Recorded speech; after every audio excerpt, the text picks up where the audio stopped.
National human rights crime control force వాళ్ళ ఆధ్వర్యంలో విద్యార్థులకు సమాజానికి ఉపయోగపడే అవేర్నెస్ ప్రోగ్రాం జరపడానికి మన కళాశాలకు వచ్చినటువంటి వాళ్ళ బృందానికి అందరికీ హృదయపూర్వక స్వాగతం. పబ్లిక్ పనికొచ్చే విషయాలు, ఇప్పుడు ప్రస్తుతం మన సమాజంలో ఉండే సమస్యలకు పరిష్కారాలు, ఎల్లప్పుడూ సమాజంలో జరుగుతున్న అనేక రకాల సంఘ వ్యతిరేక పనులకు అడ్డగిస్తూ దానికి సూచనలు ఇస్తూ సమాజంలో మంచిని పెంచేదానికి ఈ national enforcement crime control force వారు వాళ్ళ బృందంతో మన క్యాంపస్కి వచ్చి మీకు కూడా కొన్ని విషయాలు తెలియజేయాలి అని అనుకున్నారు. కాబట్టి మీ తరఫున, మేనేజ్మెంట్ తరఫున మరొక్కసారి అందరికీ స్వాగతం. ఎన్నో పనులుండి బిజీ షెడ్యూల్లో ఉన్న కూడా మన ఆహ్వానాన్ని మన్నించి ఇక్కడికి వచ్చారు. మన పబ్లిక్ ప్రాసిక్యూటర్ రంజిత్ గారు సమయాన్ని ఇక్కడ వెచ్చించినందుకు వాళ్ళు కూడా ధన్యవాదాలు. కాబట్టి మిగతా కార్యక్రమం మన మాదేశ్ నిర్వహిస్తారు. అందరూ చక్కగా విని జయప్రదం చేయాల్సిందిగా కోరుచున్నాం. మా national human rights and crime control force మేము చేసేటువంటి పనులు ఏంటి అని అంటే, రాష్ట్రంలో కావచ్చు, దేశంలో కావచ్చు, క్రైమ్ రేట్ అనేది పెరిగిపోతుంది. సో ఈ క్రైమ్ రేట్ని తగ్గించడానికి విలేజ్ అవేర్నెస్ క్యాంప్స్ కావచ్చు, ఈ విధంగా కాలేజెస్లో, స్కూల్స్లలో good touch and bad touch, POCSO act, అదేవిధంగా డ్రగ్స్, మాదక ద్రవ్యాలపైన అవగాహన కల్పిస్తూ ఉంటాం. ఎక్కువగా మేము పోలీస్ డిపార్ట్మెంట్తో, అదేవిధంగా జ్యుడిషియల్ డిపార్ట్మెంట్తో కొలాబరేట్ అయ్యి ఈ విధంగా వారిని చీఫ్ గెస్ట్గా పిలిపించి, మనకు ఒక తప్పు చేస్తే ఈ శిక్ష ఉంటుందని దాని గురించి తెలుసుకోవాలి. చాలా మంది తప్పులు చేస్తారు. తప్పులు చేసిన తర్వాత, శిక్ష పడ్డాక, జైలుకి వెళ్ళిన తర్వాత లేదా స్టేషన్కి వెళ్ళిన తర్వాత ఈ తప్పు చేయకపోయింటే బాగుండేదే అని అక్కడ అనిపిస్తుంది. సో ఆ తప్పు చేయకముందే మనము ఆ అవగాహన కలిగి ఉంటే ఆ తప్పు జైలుకి వెళ్ళం, ఆ యొక్క జైలుకి వెళ్ళం లేదా స్టేషన్ మెట్లెక్కం. సో దయచేసి జాగ్రత్తగా వినండి. మా national human rights and crime control force ఈ banner last year 2024 November 15th establish చేయడం జరిగింది. ఇది ఎస్టాబ్లిష్ చేయడానికి ముఖ్య కారకులు ఎవరేనంటే, డిస్ట్రిక్ట్ సీనియర్ సివిల్ జడ్జి గారు కరుణకుమార్ సార్ గారు. నేను సార్ దగ్గరికి వెళ్ళి లోక్ అదాలత్లో మేము కూడా పాలు పంచుకుంటాం, మాకు అవకాశం ఇవ్వండి అని చెప్పి ఒక చిన్న రిప్రజెంటేషన్ తీసుకుని వెళ్ళడానికి వెళ్ళాము. సో వెళ్తే వేరే వాళ్ళ ఆర్గనైజేషన్స్లో నాకు పనిచేయాల్సిన అవసరం లేదుగా, నీకు ఇంత నెట్వర్క్ ఉంది, ఆ టీం ఉన్నారు, మరి నువ్వే ఒక బ్యానర్ పెట్టుకుని నువ్వే ఒక ఆర్గనైజేషన్ స్టార్ట్ చేసి అవేర్నెస్ కల్పించవచ్చు కదా అని చెప్పి ఒక చిన్న థాట్ నాలో ఆయన కూర్చోబెట్టుకుని ఆయన ఛాంబర్లో దాదాపు 1 hour ఇచ్చినటువంటి ఆ ఇన్స్పిరేషన్తో ఈ యొక్క బ్యానర్ రావడం జరిగింది. సో దయచేసి గమనించండి, మీరందరూ బాడీ ప్రజెంట్ అయ్యి మైండ్ ఆబ్సెంట్ అయితే నేను ఎంత చెప్పినా మీకు వేస్ట్. సో దయచేసి మైండ్ మాత్రం ఇక్కడ ప్రజెంట్గా పెట్టండి. ఎందుకంటే విలువైనటువంటి సబ్జెక్ట్ ఇది. మీకు కాలేజీలలో దొరకకపోవచ్చు, మీ అధ్యాపకులు చెప్పకపోవచ్చు, కాకపోతే మా బాధ్యత, ఇట్స్ అవర్ రెస్పాన్సిబిలిటీ. ఎందుకనంటే మీ యువతకు, మీ భవిష్యత్తుకు పునాదులు వేయడానికే మేము ఇంత దూరం రావడం జరిగింది. కాబట్టి దయచేసి సార్ వాళ్ళు చెప్పేది పూర్తిగా వినండి, వెల్ ట్రైన్డ్ అవ్వండి. ఓకేనా? బాగా వినండి, ట్రైన్ అవ్వండి. స్ట్రీట్ డాగ్స్ లాగా, అన్ట్రైన్ డాగ్స్ లాగా మనం ఉండకూడదు, వాటికి ఉన్న హ్యాబిట్స్ మనకు ఉండకూడదు. రైట్? సో అందరూ జాగ్రత్తగా ఉంటారని మనస్ఫూర్తిగా ఆశిస్తూ ఇప్పుడు ఎంతో బిజీ షెడ్యూల్లో ఉన్నప్పటికీ కూడా మా ఆహ్వానాన్ని మన్నించి ఇక్కడికి వచ్చేసినటువంటి గౌరవనీయులైన సర్కిల్ ఇన్స్పెక్టర్ గారు ఈ యొక్క అవేర్నెస్ ప్రోగ్రామ్ ని స్టార్ట్ చేయాల్సిందిగా కోరుకుంటున్నాను. ఇక్కడికి వచ్చిన అధ్యాపకులకి అందరికీ నమస్కారం, పిల్లలకి నా ఆశీస్సులు. ముఖ్యంగా ఎన్ని చెప్పినప్పటికీ కూడా మన వరకు వచ్చేంత వరకు తెలియదు నేను తప్పు చేస్తున్నాను. అది అనుభవిస్తేనే తెలుస్తుంది. మీ అందరికీ తెలియదు త్రిబుల్ రైడింగ్ లో పోకూడదని తెలుసు తెలియదు. ఒక బైక్ రైడింగ్ త్రిబుల్ రైడింగ్ లో పోకూడదు అని తెలుసా తెలీదా? తెలుసా? మరి అందరూ చాలా మంది స్టూడెంట్స్ అందరూ కూడా త్రిబుల్ రైడింగ్ లో పోతారు. ఏమంటే బస్సు లేదు, ఆటో లేదు, కారణం చెప్తారు. కాబట్టి ఆ విధంగా నేను 3 విషయాలు చెప్తాను ఈరోజు, విత్ స్టోరీస్ కూడా చెప్తాను. మనకి తెలుసా పోక్సో యాక్ట్ గురించి అందరికీ ఎంతమంది తెలిసి చేతులే తల్లి? అంటే యాక్ట్ అవసరం లేదు, పనిష్మెంట్లు అవసరం లేదు, ఒక చట్టం ఉందని తెలుసా? చేతులే తల్లి. సగం తెలుసు, పూర్తిగా తెలియదు. రైట్, నేను చెప్తాను చూడండి. పిల్లలు ముఖ్యంగా 18 సంవత్సరాల లోపు పిల్లలకి ఏదైనా వాళ్ళని ఏడిపించినా, లైంగికంగా బాధించిన, మామూలుగా పదాలు అయితే లైంగికంగానే వాడతారు, టెర్మినాలజీ అంతా కూడా పోక్సో యాక్ట్ ప్రకారము వాళ్ళు చేసే చర్యలు బట్టే. ఒక్కొక్క యాక్ట్కి ఒక్కొక్కటి, చేయి పట్టుకుంటే ఎలా, ఇంకా ముందుకు పోతే ఎలా, ఇలా ప్రతిదీ ఉంది.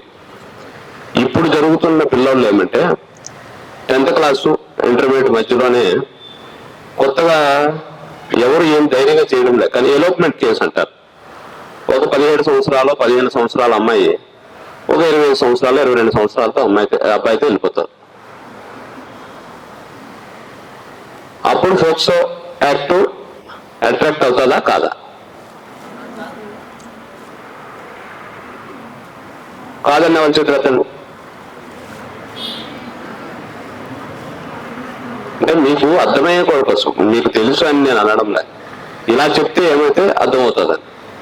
పోక్సో యాక్ట్ అర్థమైంది, అట్రాక్ట్ అవుతుంది. ఒక ఎగ్జాంపుల్ చెప్తా. మన మండలంలోనే 1 సంవత్సరం క్రితం 16 సంవత్సరాల 10 నెలల అమ్మాయి వెళ్ళిపోతుంది ఒక అబ్బాయిని తీసుకొని. ఆ అమ్మాయిని మనకు దొరకదు. ఒక సంవత్సరం తర్వాత పట్టుకుంటాం. మనమేం మిస్సింగ్ కేసు కడతాం. అమ్మాయి ఆ టైంలో ప్రెగ్నెంట్ అయ్యేస్తారు. అప్పుడు ఏం చేయాలి? మనం పోక్సో యాక్ట్ కట్టాలా, వాడిని జైలుకు పంపించాలా, కోర్టులో యథావిధంగా ట్రయల్ జరిపిస్తారు. ఎందుకంటే ఆ బిడ్డకు తండ్రి అని వాడు తెలుస్తుంది. 18 సంవత్సరాల లోపు ఎవరికైనా ఏ విధంగా ఆ చర్య చేసినారు కాబట్టి దీన్ని టెక్నికల్ గా రేప్ అనే అంటారు, కానీ రేప్ కాదు, కానీ టెక్నికల్ రేప్ కిందే కేసు కడతారు.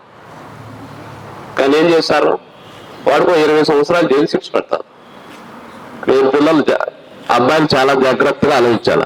ఎవరైతే వినరో పెడితే పెడతారో వాళ్ళకి ఇది అర్థం కాకపోతే చాలా ఇబ్బందులు పడతారు. అమ్మాయిని మనం తల్లిదండ్రుల ఇంటికి కాదు హాస్టల్లో వేస్తాం, అబ్జర్వేషన్ హోమ్లో వేస్తాం. ఆ బిడ్డతో పెరుగుతుంది 18 సంవత్సరాలు వచ్చేంత వరకు. కానీ వీడు జైలుకు పోతాడు, అట్టించి ఖచ్చితంగా శిక్ష పడుతుంది ఒక 20 సంవత్సరాలు. ఒక 10 సంవత్సరాల నుంచి 20 సంవత్సరాలకు శిక్ష పడితే ఎక్కడ ఉంటాడు? వాడి జీవితం అంతా ఏమైపోయింది? మీరు అబ్బాయిలు బాగా గుర్తుపెట్టుకోవాలి, ఇది ఒక్క చిన్న విషయాన్ని. దయచేసి ఆలోచించి, మీరు చదువుల మీద దృష్టి పెడతా ఉన్నారు కాబట్టి పోక్సో యాక్ట్ జోలికి పోవద్దు దయచేసి. మీరేమనుకుంటారంటే, మీ అందరికీ తెలియని విషయం ఏమంటే, ఎలోప్మెంట్ అవుతారు, పర్వాలేదు తీసుకెళ్ళిపోతాం, మేము ప్రేమించుకుంటున్నాం కదా అనుకుంటారు. మనకి చట్ట ప్రకారంగా అయితే ఎవరిని కూడా వదిలేదానికి లేదు. జైలుకు పోతాడు, శిక్ష అనుభవించాల్సి వస్తుంది. ఈ కేసులో ఏమవుతుందంటే, అమ్మాయిని మాత్రమే జడ్జి ఎవరు లేకుండా విచారిస్తారు. మామూలుగా కోర్టులు ఏమవుతారు? ఒక 20 మంది 30 మంది ఉంటారు, మెజిస్ట్రేట్ గారు సార్ ఉంటారు, తర్వాత వీళ్ళ దగ్గర నుంచి విచారణ చేస్తారు, మీరు సినిమాలో చూపించేటట్టు. కానీ కోర్టు హాల్లో ఎవరు ఉండరు, అమ్మాయి తప్ప. ఇబ్బంది పడతారు. దయచేసి ఇది దృష్టిలో పెట్టుకోండి. చిన్న పిల్లల మీద ఎవరైనా కానీ 18 సంవత్సరాల లోపు ఏ విధంగా లైంగిక దాడి చేసినా చాలా మంది ముసలోళ్ళు చేస్తూ ఉంటారు. 60 సంవత్సరాలకి ఏమరా ఈ పాడు లోపం అంటారు చాలా మంది జనాలు ఊర్లో. ఈ వయసులో ఏమొచ్చింది వీడికి అంటారు. అవి కూడా దయచేసి కాబట్టి అవన్నీ ఫోక్సో యాక్ట్ కిందకి వస్తాయి కాబట్టి చాలా ఉన్నాయి, చాలా చెప్పొచ్చు. కాబట్టి దయచేసి అర్థం చేసుకోండి, అమ్మాయిలు అర్థం చేసుకోండి, ఏది కరెక్ట్ ఏది కరెక్ట్. 18 సంవత్సరాలు అయ్యేంత వరకు మేజర్ కారు మీరేమనుకుంటారు ఏం కాదులే అని చాలా వరకు తెలియక పొరపాట్లు చేస్తూ ఉన్నారు. ఇంకొక విషయం చెప్తాను, ర్యాగింగ్ గురించి తెలిసి ఈ రోజు కూడా ఎవరో ఒక అతను సూసైడ్ చేసుకున్నాడు అమ్మాయి, ఈరోజు పేపర్లో వచ్చింది. అయితే మనకి గంగవరంలో ఈ కాలేజీల్లో ర్యాగింగ్ అనేది లేదు, దానికి కూడా శిక్షలు ఉన్నాయి. ఎవరినైనా కానీ ఆడైనా మగైనా ఎవరినైనా ర్యాగింగ్ చేస్తే వాళ్ళకి 3 సంవత్సరాల నుంచి 5 సంవత్సరాల వరకు కఠిన కారాగార శిక్ష విధించమని ఉంది. ర్యాగింగ్ చేస్తే మళ్ళీ కాలేజీని తీసేస్తారు, మీ చదువులు పాడైపోతాయి, జైలుకు పోవాల్సి వస్తారు. దయచేసి అలాంటి చర్యలు ఎవరినైనా కామెంట్ చేసి వాడి వల్ల వేరే వాళ్ళు చనిపోయేటట్టు కానీ చేస్తే ఇబ్బంది పడాల్సి వస్తారు. కాబట్టి అలాంటి చర్యలకి ఎవరు పాల్గొనదు, ఒకరిని ఎవరు విమర్శించవద్దు. ఇంతమంది స్టూడెంట్స్ నేను ఈరోజు ఊహించనే లేదు, వస్తానని నాకు ఫోన్ చేసి పిలిచినందుకు వారికి కూడా వాళ్ళ సంస్థకి కూడా ధన్యవాదాలు తెలియజేసుకుంటున్నాను, కాలేజీ వారికి కూడా థ్యాంక్ యూ, అందరికి కూడా ఈ అవకాశం ఇచ్చినందరికి. మన అడిషనల్ పబ్లిక్ ప్రాసిక్యూటర్ గారు రంజిత్ సార్ గారు మన మధ్యలో ఉన్నారు, సార్ గారు కూడా మాట్లాడాల్సిందిగా కోరుతున్నారు. ఎవరివన్ ఇక్కడ వేదిక మీద అలంకరించిన మన సిఐ గారికి, అలాగే మన మాదేశ్ హ్యూమన్ రైట్ ఆర్గనైజేషన్ మన వాళ్ళ సభ్యులందరికీ, అలాగే జబర్దస్త్ ఫేమ్ మన నవ సందీప్ గారికి కూడా ప్రత్యేక ఆహ్వానం తెలుపుతున్నాను. నా వరకు అంటే ఇప్పుడు మనమందరం దేశభక్తి అంటే ఏమో తెలుసా మీకు? దేశభక్తి అంటే మనము ఇతరులని హాని కలగకుండా మనవంతకు మనం స్వేచ్ఛగా సమానత్వంగా బతకడమే దేశభక్తి. దేశభక్తి అంటే ప్రతి ఒక్కరూ అంటే ఎలా ఉండాలి ఎలా ఉండకూడదు అనే దానిపైన అని మనం చెప్తా ఉంటాము. దేశభక్తి అనే ఒక టాపిక్ గురించి మాట్లాడాలనుకుంటున్నా ఇప్పుడు నేను. అంటే చట్టాల పైన కన్నా దేశభక్తి చట్టము రెండు ఒకటే అన్నమాట. మన భారత రాజ్యాంగం డాక్టర్ బిఆర్ అంబేద్కర్ మనకి భారత రాజ్యాంగాన్ని అందించినారనమాట. ఈ చట్టం అంటే ఈ చట్టాలు అన్ని దాంట్లో నుండి వచ్చినవే అనమాట. ఫోక్సో ఇప్పుడు మీరు అంటే బిలో ఎంత మీ ఏజ్ బిలో 18 సంవత్సరాల లోపు ఉన్న వాళ్ళు కాబట్టి మీరు ఎలా ఉండాలి, ఫ్యూచర్ లో ఎలాంటి గోల్స్ పెట్టుకోవాలి, ఆ గోల్స్ పెట్టుకొని ఎలా రీచ్ అవ్వాలి అనే దానిపైన మీరు ఫోకస్ పెట్టండి ఫస్ట్. అంటే మీకు ఇక్కడ వచ్చి చెప్పడమే పెద్ద విషయం కాదు. సారు రోజు మీకు డిసిప్లిన్ తో పాటు ఏదైనా మాట్లాడితే కొడతాడు కూడా, ఎక్కువ చేస్తే.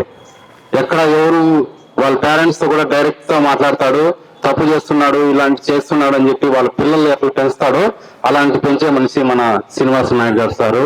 అలాంటి విద్యా సంస్థలో మీరు ఉండడం చాలా నేను గర్వకారణంగా భావిస్తున్నా. ఫ్యూచర్ లో మీరు కూడా మంచి ఐఏఎస్ ఆఫీసర్లు, మంచి కలెక్టర్లతో పాటు మంచి ఉన్నత విద్యావంతులు కావాలని ఆకాంక్షిస్తూ ఇక్కడ చెప్పిన వాళ్ళని కరెక్ట్ గా అందరూ అవలంబించి మంచి పౌరులు ఉండాలని ఆశిస్తున్నా. Thank you very much. ఇప్పుడు మన మధ్యలో ఉన్న Jabardasth fame actor, folk singer Nav Sandeep పాటలతో మిమ్మల్ని అల్లరిస్తాడు. అదేవిధంగా ఒక 2 మాటలు మాట్లాడతాడు. ముందుగా ఇక్కడ వేదికను అలంకరించినటువంటి మన ప్రిన్సిపల్ సార్ గారికి, అలాగే మన సిఐ సార్ గారికి, మన రంజిత్ సార్ గారికి, అలాగే మన మాదేశ్ సార్ గారికి కూడా ప్రత్యేక కృతజ్ఞతలు తెలుపుకుంటున్నాను. హాయ్ స్టూడెంట్స్, ఫైన్ అంతా ఫైనా? ఎంత ఫైన్? 50 రూపాయలా? సరే, నిజంగా ఈరోజు ఇక్కడికి వచ్చి మిమ్మల్ని అందరినీ చూస్తా ఉంటే నాకు ఒక పాట గుర్తుకొస్తా ఉంది. ఎక్కడో పుట్టి ఎక్కడో పెరిగి ఇక్కడే కలిసాంలా పలమనేరు వైన్ షాపులో. ఎందుకంటే ఈ మధ్య చాలా మంది పిల్లలు అక్కడే కనపడతా ఉన్నారు ఎక్కువ. అందుకని చెప్పేసి అలాంటి బ్యాడ్ హ్యాబిట్స్ ఏమి మీకు లేకుండా, అలాంటి చోట మీరు కలవకుండా అందరూ కూడా ఇక్కడే కలవాలని చెప్పేసి కోరుకుంటా ఉన్నాను. ఓకే, ఒక మంచి జానపదం పడతాను. అందమన్నదనా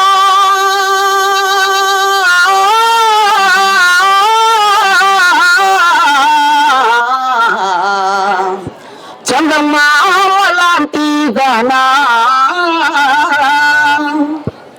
నీ అందమంతా చూసి నీ మురిసిపోతీ జనా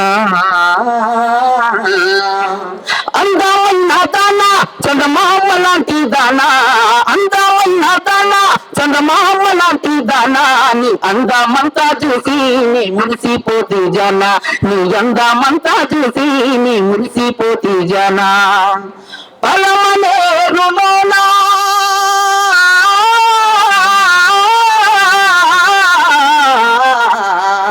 ఆ కాటు కంగడి నాదే ఆ కాటుకంతా నీకే నీ కళ్ళకు పెట్టుకురాయి పలమానే రోలోనా ఆ కాటు కంగడి నాదే పలమానే రోలోనా ఆ కాటు కంగడి నాదే ఆ కాటుకంతా నీకే నీ కళ్ళకు పెట్టుకురాయి. ఒకప్పుడు జనరేషన్ ఎలా ఉండేదంటే అంటే ఒకప్పటికి చెప్తా ఉన్నాను. ఒకప్పుడైతే అటజని రాజ్య భూమిసురుడు అంబర చింది సరజరి పటల ముహుర్ముహుర్లట భంగ తరంగ మృదంగ నిస్వన స్ఫుట నటనానుకూల పరిపుల్ల కలాపి కలాప జాలము ఘటక చరత్కరేను కరకంపిత సాలము శీతశైలము ఇలా ఉండేది. కానీ ఈ రోజుల్లో అటజని రాజ్య భూమిసురుడు అంబర చింది సర్జరీ వస్తావా రమ్మన్న చోటకి వస్తావా ఇటు తయారైపోయింది అనమాట సమాజము. కాకపోతే స్టూడెంట్స్ ఏంటంటే మెయిన్ గా ఇప్పుడు మత్తు పదార్థాలకి చాలా అలవాటు పడిపోయినారు. మందు తాగడము సిగరెట్ తాగడము ఓపెన్ గా మారుకున్నాం. ఏముంది మందు సిగరెట్ ఇలాంటి వాటికి ఎక్కువ బానిస అయిపోయారు అనమాట. ఎందుకంటే మీ తల్లిదండ్రులు మిమ్మల్ని అంటే వాళ్ళు ఏ కూలి పనికోపోతూ ఉంటారు, లేదంటే ఏదైనా బిజినెస్ చేస్తా మిమ్మల్ని చదివిపిస్తూ ఉంటారు, ఎంతో ఖర్చు పెట్టి చదివిపిస్తూ ఉంటారు అన్నమాట. మీరు ఏం చేస్తారు, కాలేజీకి వచ్చి లవ్వులు ప్రేమ వీటి వ్యామోహంలో ఎక్కువ పడిపోయి వాళ్ళ కష్టం అంటే తల్లిదండ్రుల కష్టం మీకు తెలియదు అనమాట. మర్చిపోతారా ఏముందిలే అందరు తల్లిదండ్రులు పెంచే మాదిరి మమ్మల్ని పెంచారు కదా అని చెప్పేసి అనుకుంటారు. కానీ వాళ్ళ కష్టం ఎలా ఉంటుందో ఒకసారి నాన్న కష్టం ఎలా ఉంటుందో ఒకసారి మీకు పాట రూపంలో చూపిస్తాను. మీకు వాళ్ళు పడే కష్టమా. చెట్టుకేమో విత్తుకురున్నది తెలియలేదు నాకేమో మా నాన్న విలువ ఎంతన్నది తెలియలేదు. చెట్టుకేమో విత్తుకురున్నది తెలియలేదు నాకేమో మా నాన్న రుణం ఎంతన్నది తెలియలేదు. మా నాన్న నాకు చొక్కా తొడగడమే తెలిసింది గాని చిన్నప్పుడు నాన్న నాకు చొక్కా తొడుగుతుంటే ఏముందిలే నాన్న చొక్కానే కదా తొడిగేది అని అనుకున్నా. కానీ నాన్న మనసులో ఏముందో తెలుసా, నాన్న నాకు చొక్కా తొడగడమే తెలిసింది గాని కనిపించని కవచం ఒకటి కడుతుందని తెలియలేదు. చెట్టుకేమో విత్తుకురున్నది తెలియలేదు. మా నాన్న నన్ను పైకి విసిరేయుట తెలుసు గాని చిన్నప్పుడు నాన్న నన్ను చేతుల్లోకి తీసుకొని అలా పైకి ఎగరేస్తే ముద్దు చేసుకుంటున్నాడేమో అని అనుకున్నాడు. కానీ నాన్న మనసులో ఏముందో తెలుసా, నాన్న నన్ను పైకి విసిరేయుట తెలుసు గాని తన కన్నా ఎత్తున నిలబెడుతున్నది తెలియలేదు. చెట్టుకేమో విత్తుకురున్నది తెలియలేదు.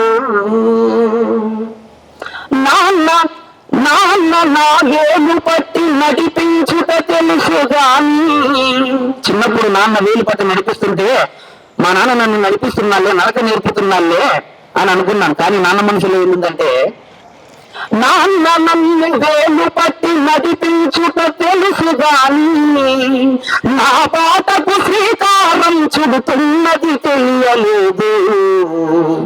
చెట్టుకేమో విత్తుకురున్నది తెలియలేదు. మా నాన్న విలువ నాకేమో తెలియలేదు. ఏమి తోరు కౌగిలింతలలో కన్నీళ్ళను కూడా దాచి. ఏంటంటే ఇంట్లో ఏదైనా బాధ వచ్చినప్పుడు, ఏదైనా బాధలు వచ్చినప్పుడు అమ్మ మాత్రమే ఏడుస్తుంది, కానీ నాన్న అలా ఏడవడు అనమాట. అసలు కన్నీళ్ళు అనేది చూపించడం నాన్న మన దగ్గర. సో ప్రతి ఒక్కరు కూడా ఈ ప్రేమ దోమ అలాంటివి ఏమి లేకుండా మీరు కూడా మంచిగా చదువుకొని పై చదువులు చదివి మంచి కలెక్టర్లుగా, పోలీస్ ఆఫీసర్లుగా మీరు ఎదగాలని చెప్పేసి మనస్ఫూర్తిగా కోరుకుంటున్నాను. ఈ అవకాశం నాకు ఇచ్చి ఇక్కడి వరకు నన్ను ఆహ్వానించిన మన మాదేశ్వర్ గారు కూడా కృతజ్ఞతలు తెలుపుకుంటున్నాను. Thank you so much friends. సహకరించింది, ఇప్పుడే స్టార్ట్ అవుతుంది. రంజిత్ గారు చెప్పినట్లు మాదేశ్ ఏమో యూట్యూబ్లో వస్తున్నాడు, చూస్తూ ఉంటాను. కానీ మన హిందీ మేడం హస్బెండ్ మోహన్ గారు ఉన్నారు, వీళ్ళందరూ టీము ఈ రెడ్ టైల్ వేసుకొని వస్తుంటే ఏమో అనుకున్నా, ఇంత మన సినీ సార్ కూడా ఇంత వెనకాల బ్యాక్గ్రౌండ్ లేదేమో. మాదేశ్ నిజంగా సమాజం కోసం ఇలాంటి వ్యక్తుల్ని మీరు కూడా బాగా కష్టపడి చేస్తున్నారు. చాలాసార్లు చూస్తుంటాను న్యూస్లో. రాజేష్ వస్తేనే ఏవిఎన్ సార్ అడిగినాడు. ఏవిఎన్ సార్ ఎవరంటే వివేకానంద కాలేజీ చైర్మన్. రాయలసీమలో ఒకప్పుడు నారాయణ చైతన్య అడుగు పెట్టేవి కాదు. అక్కడ ఒక బార్ సార్ అన్నాడు, రీసెంట్గా చనిపోయినాడు, ఆయన గురించి అడిగినాడు రాజేష్. రాజేష్ కూడా వివేకానంద నుంచి వచ్చాడు, మాదేశ్ కూడా నా ఫ్రెండ్గా వచ్చినాడు, రంజిత్ కూడా ఒక వెల్విషర్గా వచ్చినాడు. అంటే ఇది ఒక అద్భుతమైన రోజు అయిపోయింది. నాని సార్ చెప్పినట్లు ఈ రోజు మీటింగ్ మీకు లైఫ్ లెసన్గా గుర్తుపెట్టుకోండి. ఒక మంచి చట్టాల్ని, అవగాహనని మీకు మనసుకు టచ్ అయ్యే విధంగా చెప్పాడు. జబర్దస్త్ అంటే ఏం సినిమా పాటలు పాడతారమ్మా అనుకుంటుంది. సందీప్ చూసి చాలా ఉత్సాహం వేసింది. ఆ మాటలు, ఆ పాటలు, అన్ని రకాల చాలామంది ఎవరు కూడా కదలకుండా వింటున్నారంటే ఇంతవరకు మనం ఎక్కడ మైనస్ పాయింట్లు లేదు. మీ తరపున నేను గ్యారెంటీ ఇస్తున్నా, ఇంతవరకు గంగవరం పోలీస్ స్టేషన్కి మా విద్యార్థులు ఎవరు రాలేదు సార్. వివేకానంద స్టూడెంట్స్ కేసు కింద రాలేదు. అది మా గొప్పతనం. మా డ్రైవర్లు కానీ, మా స్టాఫ్ కానీ అందరూ కూడా మంచోళ్ళుగా ఉంటారు. ఇదే విధంగా నా ఫ్రెండ్ మిమిక్రీ రామూర్తి ఉంటాడు. ఏఎంసీలో మీ పిల్లలు హై స్కూల్ పిల్లలు మాత్రం ఉన్నారంటారు. ఆటోమేటిక్గా అది డిసిప్లిన్, మాటలు, అక్కడ ఉండే స్టాఫ్. కాబట్టి అదేవిధంగా మంచి పేరు తెచ్చుకుంటామని మీ తరపున ఈ వచ్చిన అతిథులకు మాటిస్తున్నాను. దానిపైన నిలబడండి. ప్రత్యేకంగా మీరు విన్నందుకు మీరందరూ ఎన్ఫోర్స్మెంట్, మీది క్రైమ్ కంట్రోల్ ఫోర్స్ బృందానికి అందరికీ వివేకానంద కాలేజీ యజమాని తరఫున, అధ్యాపక విద్యార్థుల తరఫున ధన్యవాదాలు తెలియజేసుకుంటూ ముగిస్తున్నాం. Thank you.